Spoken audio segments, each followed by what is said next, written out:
ഇന്ന് നമുക്ക് നല്ലൊരു അടിപൊളി പുളിശ്ശേരി ഉണ്ടാക്കണം കേട്ടോ. അത് ഞാൻ മാങ്ങ വെച്ചിട്ടാണ് ഉണ്ടാക്കുന്നത്. നാടൻ മാങ്ങ കിട്ടിയപ്പോൾ മാമ്പഴ പുളിശ്ശേരി ഉണ്ടാക്കാമെന്ന് വിചാരിച്ചു. എനിക്ക് സദ്യയിലത്തെ എല്ലാ വിഭവവും ഇഷ്ടമാണ് കേട്ടോ. മാമ്പഴ പുളിശ്ശേരി നല്ല ഇഷ്ടമാണ്.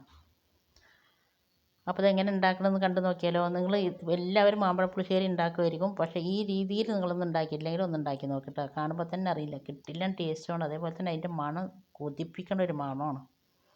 അപ്പോൾ ഇതിൻ്റെ ഒന്നും മിസ്സാകാതിരിക്കാൻ വേണ്ടി നിങ്ങൾ വീഡിയോ മുഴുവനായിട്ട് സ്കിപ്പ് ചെയ്യാതെ ഒന്ന് കാണുക. വീഡിയോ ഇഷ്ടമായി എല്ലാവരും ലൈക്ക് ചെയ്യാനും സബ്സ്ക്രൈബ് ചെയ്യാതെ കാണുന്ന പുതിയ കൂട്ടുകാരുണ്ടെങ്കിൽ ഒന്ന് സബ്സ്ക്രൈബും കൂടി ചെയ്ത് സപ്പോർട്ട് ചെയ്യാനൊന്നും മറന്നു വരരുത്.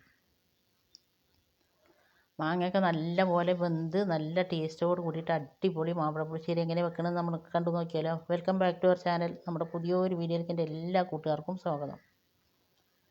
അതിന് ഞാൻ കുറച്ച് മാങ്ങ കിട്ടിയിട്ടുണ്ട് കേട്ടോ. അത് നാടൻ മാങ്ങയാണ്. ഞാൻ എൻ്റെ അഞ്ചത്തിൻ്റെ വീട്ടിൽ നിന്ന് വരുമ്പോൾ കൊണ്ടുവന്നാണ് കേട്ടോ. ഇനി ഇത് നന്നായി കഴുകിയതിന് ശേഷം ഇതിൻ്റെ തോലൊക്കെ കളഞ്ഞിട്ട് നമുക്ക് തോലൊന്ന് കളഞ്ഞെടുക്കണം. ഇതിപ്പോൾ തോലൊക്കെ കളഞ്ഞ് ഞാൻ എടുത്തിട്ടുണ്ട്. ഈ മാങ്ങേൻ്റെ തോലിലുള്ള പൾപ്പ് എടുക്കുക കേട്ടോ. അത് കളയണ്ട, അതൊക്കെ ഞാൻ എടുത്തിട്ടുണ്ട്. വരണ്ടി എടുത്തിട്ടുണ്ട്. നല്ല മധുരമുള്ള മാങ്ങയാണ് കേട്ടോ. അതിൽ ഇടയിലൊന്ന് ഒരുപാട് പഴുക്കാത്തതുണ്ട്. അപ്പോൾ ഞാൻ അതും കൂടി അതിൽ തന്നെ ഇട്ടിട്ടുണ്ട്. ഇനി നമുക്ക് ഇതിലേക്ക് വേണ്ട കുറച്ച് പൊടികളിടാം. അതിന് ഞാൻ ഒരു ടീസ്പൂണ് നിറച്ചില്ല കേട്ടോ മുളക് പൊടി ഇട്ടിട്ടുണ്ട്. ഒരര ടീസ്പൂണ് മഞ്ഞൾപ്പൊടി ഇട്ടിട്ടുണ്ട്. ആവശ്യത്തിനുള്ള ഉപ്പ് ഇട്ട് കൊടുത്തിട്ടുണ്ട്.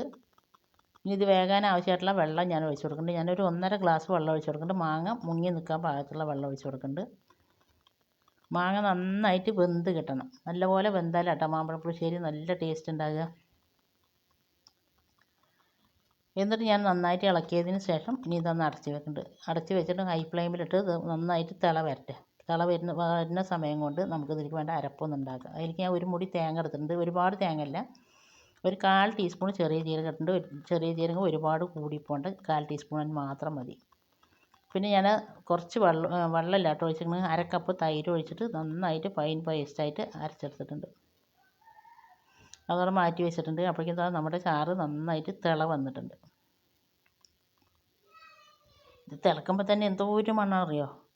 ഈ തിളച്ചതിന് ശേഷം ഞാൻ ഇതിലേക്ക് 1 ടീസ്പൂണ് നെയ്യ് ഒഴിച്ച് കൊടുക്കുന്നുണ്ട്. നെയ്യ് നിർബന്ധമായിട്ട് ഒഴിച്ച് കൊടുക്കുക കേട്ടോ. അപ്പോഴാണ് മാമ്പഴ പുളിശ്ശേരിക്ക് നല്ലൊരു ടേസ്റ്റ്. ഇനി ഈ നെയ്യിലും ഈ വെള്ളത്തിലും കടന്നിട്ട് ഈ മാങ്ങ നന്നായിട്ട് വെന്ത് ഒന്ന് വറ്റി വരണം.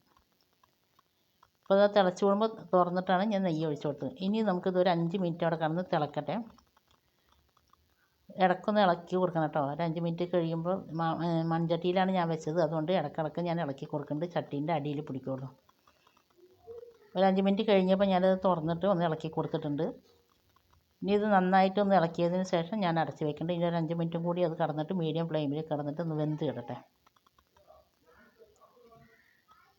ഇപ്പോൾ ഞാനൊരു 5 മിനിറ്റും കൂടി തിളപ്പിച്ച് നന്നായിട്ട് വെള്ളമൊക്കെ വറ്റി മാങ്ങയൊക്കെ വെന്ത് കുറുകി വന്നിട്ടുണ്ട്. മാങ്ങ നന്നായിട്ട് വെന്തതിന് ശേഷം ഞാനിതിലേക്ക് 1 ടേബിൾ സ്പൂണ് വെല്ലം ഒഴിച്ച് കൊടുക്കുന്നുണ്ട്.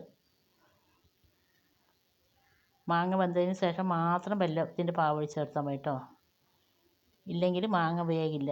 അപ്പോൾ മാങ്ങ നന്നായി വെന്തുടഞ്ഞ് അതിന് ശേഷം ഞാൻ വെല്ലപ്പാവ് ഒഴിച്ചിട്ട് നന്നായിട്ട് തിളച്ചിട്ടുണ്ട്. നല്ലപോലെ തിളച്ചതിന് ശേഷം നമ്മൾ അരച്ച് വെച്ച മിക്സിയിലേക്ക് ഒഴിച്ച് കൊടുക്കുക. തേങ്ങ ഒഴിച്ചതിന് ശേഷം നന്നായിട്ട് ഇളക്കി കൊടുക്കണം കേട്ടോ. ഇനി നമുക്ക് അതിലേക്ക് ആവശ്യമായിട്ട് ഞാൻ കുറച്ച് മിക്സിൻ്റെ ജാറ് കഴുകിയിട്ട് വെള്ളം ഒഴിച്ച് കൊടുക്കുന്നുണ്ട്. കുറച്ച് ഒഴിച്ച് കൊടുക്കുന്നുള്ളൂ. മാമ്പഴ പുളിശ്ശേരി ഒരുപാട് വെള്ളം പോലെയല്ല, കുറുകിയ പോലെയാണ് ഞാൻ ഉണ്ടാക്കുന്നത്. ഇനി നന്നായിട്ട് ഇളക്കിയതിന് ശേഷം ഇത് തേങ്ങ ഒന്ന് തിളച്ച് വരണം, പക്ഷേ വേവും ചെയ്യരുത് കേട്ടോ. അല്ല, തേങ്ങ ഒന്ന് തിളച്ച് വെന്ത് വരണം, പക്ഷേ ഒരുപാട് തിളപ്പിക്കുകയും ചെയ്യരുത്. നോക്കിയപ്പോൾ ഉപ്പില്ല. അപ്പോൾ ഞാനിത് ഇളക്കി കൊടുത്തിട്ട് തന്നെ തേങ്ങ ഒന്ന് തിളച്ച് തിളച്ച് വന്നതിന് ശേഷം ഞാൻ ഫ്ലെയിം ഓഫാക്കി അടച്ച് വെച്ചിട്ടുണ്ട്. ഇനി നമുക്ക് ഇതിലേക്കൊരു താളിപ്പിടാം. താളിപ്പിടുന്നത് നെയ്യും കൊണ്ട് തന്നെ താളിപ്പിടുക കേട്ടോ. ഞാൻ 2 ടീസ്പൂൺ നെയ്യ് ഒഴിച്ച് കൊടുത്തിട്ടുണ്ട്. നെയ്യ് ഇല്ല എന്നുണ്ടെങ്കിൽ വെളിച്ചെണ്ണയായിട്ട് വേണമെങ്കിലും തോന്നിക്കാം, പക്ഷേ നെയ്യും കൊണ്ട് താളിക്കുമ്പോഴാണ് ഒരുപാട് നല്ല ടേസ്റ്റ് കേട്ടോ. നെയ്യ് നല്ലപോലെ ചൂടായതിന് ശേഷം 1 ടീസ്പൂൺ കടുക് ഇട്ട് കൊടുത്തിട്ടുണ്ട്. കടുക് നന്നായിട്ട് പൊട്ടി വന്നപ്പോൾ ഒരു 1/4 ടീസ്പൂൺ ഉലുവ ഇട്ട് കൊടുത്തിട്ടുണ്ട്. ഉലുവ 1/4 ടീസ്പൂൺ ഇട്ട് കൊടുക്കുക, നിർബന്ധമായിട്ട് ഇട്ട് കൊടുക്കുക. മാമ്പഴപ്പുളിശ്ശേരി ഉലുവേൻ്റെ മണം കൂടി ഉണ്ടാകുമ്പോൾ നല്ല ടേസ്റ്റാണ്. അതിലേക്ക് പിന്നെ ഞാൻ കുറച്ച് കറിവേപ്പിലയും പറമുളകും പാടെ ഇട്ടിട്ട് നന്നായിട്ട് അതൊന്ന് മൂപ്പിച്ചെടുത്തിട്ടുണ്ട്. അതിന് ശേഷം അതും കറിയിലേക്ക് ഒഴിച്ച് കൊടുത്തിട്ടുണ്ട്. ഇനി അതിൻ്റെ മണം പോകാതിരിക്കാൻ വേണ്ടി പെട്ടെന്ന് തന്നെ അത് മൂടി വെക്കുക കേട്ടോ. അതിന് മണം മുഴുവനും കറിയിലേക്ക് ഇറങ്ങാൻ വേണ്ടിയിട്ടാണ്. കുറച്ച് നേരം വെച്ചതിന് ശേഷം ഞാനിത് തുറന്നിട്ടുണ്ട്. ഇനി ഇത് ഇളക്കുമ്പോണ്ടല്ലോ പൊന്നു, തുറക്കുമ്പോൾ തന്നെ നല്ല മണമാണ്. ഈ താളിപ്പം കൂടി ഒഴിച്ചപ്പോൾ പിന്നെ പറയാനില്ല, ഒരു 1 1/2 മാമ്പഴ പുളിശ്ശേരി ആയിപ്പോൾ. അടിപൊളി ടേസ്റ്റാണ് കേട്ടോ. നിങ്ങൾക്ക് എല്ലാവർക്കും ഇന്നത്തെ ഈ റെസിപ്പി ഇഷ്ടമായിട്ടുണ്ടാവുമെന്ന് വിചാരിക്കും. ഇഷ്ടമായ എല്ലാവരും ഇതേപോലെ ഒന്ന് ഉണ്ടാക്കി നോക്കുക. ഉണ്ടാക്കി നോക്കിയതിന് ശേഷമുള്ള ഫീഡ്ബാക്ക് അറിയിപ്പിക്കുക. ഉണ്ടാക്കി നോക്കിയതിന് ശേഷമുള്ള ഫീഡ്ബാക്ക് കാണുമ്പോഴാണ് ഇനി ഒരാൾക്ക് ഇത് ഉണ്ടാക്കി നോക്കാമെന്നുള്ളൊരു തോന്നലുണ്ടാവുള്ളൂ. സബ്സ്ക്രൈബ് ചെയ്യാതെ കാണുന്ന കൂട്ടുകാർ സബ്സ്ക്രൈബ് ചെയ്യുക, ഷെയർ ചെയ്യുക, ലൈക്ക് ചെയ്യുക. അപ്പോൾ ഇനി അടുത്ത നല്ലൊരു കിടിലൻ വീഡിയോ ആയിട്ട് വരുന്നവരെല്ലാവരെ കൊണ്ടും ഓക്കെ, താങ്ക് യു, ബൈ. നല്ല ടേസ്റ്റ് ഉണ്ടായിരുന്നു കേട്ടോ. എല്ലാവരും ഒന്ന് ഉണ്ടാക്കി നോക്കി. അതുപോലെ നമ്മുടെ ചാനലിൽ കുറേ വെറൈറ്റി റെസിപ്പീസൊക്കെ ഇട്ടിട്ടുണ്ട്. കാണാൻ താല്പര്യമുള്ളവരൊക്കെ ഒന്ന് കണ്ടു നോക്കി.